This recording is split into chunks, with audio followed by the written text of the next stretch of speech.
วัสดีครับพวกผมพามเฮาเช่นเคยนะครับวันนี้ผมก็จะมาพาไปหาปืนกันนะครับซึ่งจุดที่หาปืนนี่จะเป็นปืนพกนะครับจุดที่หาปืนจะอยู่ตรงนี้นะก็อันนี้ก็เป็นบ้านผมนะครับจุดที่เราจะไปหาปืนเอ่อมาแล้วเว้ยแป๊บหนึ่งนะครับขอเคลียร์คนป่าก่อนไม่อยากข้ามมันเลยวะ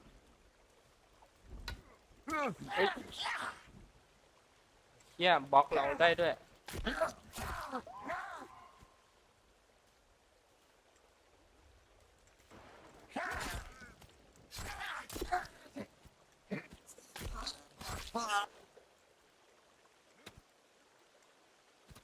เออ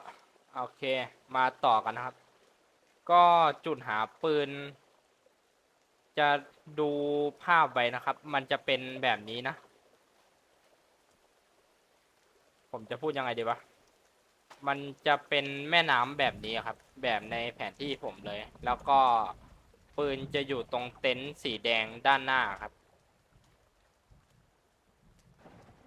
หาง่ายๆครับถ้ามองมาจากฝั่งนู่นอ่ะก็เห็นมองมาจากภูเขาฝั่งนี้ก็เห็นนะครับจะเป็นเต็นท์สีแดงก็ไปดูกันเลยครับขออนุญาตวิ่งแป๊บหนึ่งจะไม่ทำให้คลิปนานเกินไปนะครับจะทำไม่เกิน10 นาทีนะคลิปนี้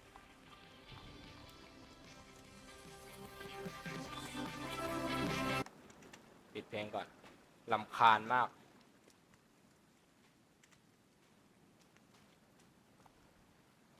ก็ใครที่จะว่ายตามมาก็ดูด้วยนะครับเพราะว่ามันมีฉลามด้วยนะ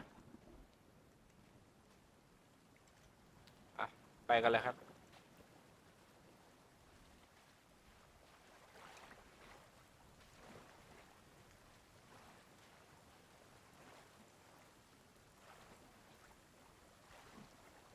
ถ้าเพิ่งเริ่มเกมก็มาเอาได้นะครับเพราะว่ามันก็ไม่ได้ซับซ้อนอะไรขนาดนั้นแต่อาจจะไม่มีลูกปืนเยอะนะ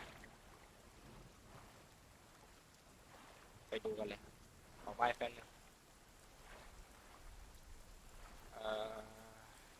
ว่ายยาวเลยภูมิศาสตร์จะเป็นแบบนี้นะครับจำไว้แล้วก็ตามมาเฮ้ย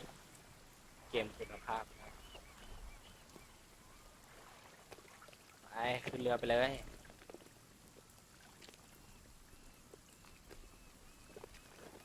ช้าจัดโอเคนี่ปืนเราได้เป็นที่เรียบร้อยเฮ้ยโอ้ยหาความรักความเมตตาหิวความศรัทธาความมั่นใจ ก็ขอจบคลิปไว้เพียงเท่านี้นะครับฝากกดไลค์กดแชร์กด Subscribe เหมือนเดิมนะครับบายครับ Gadget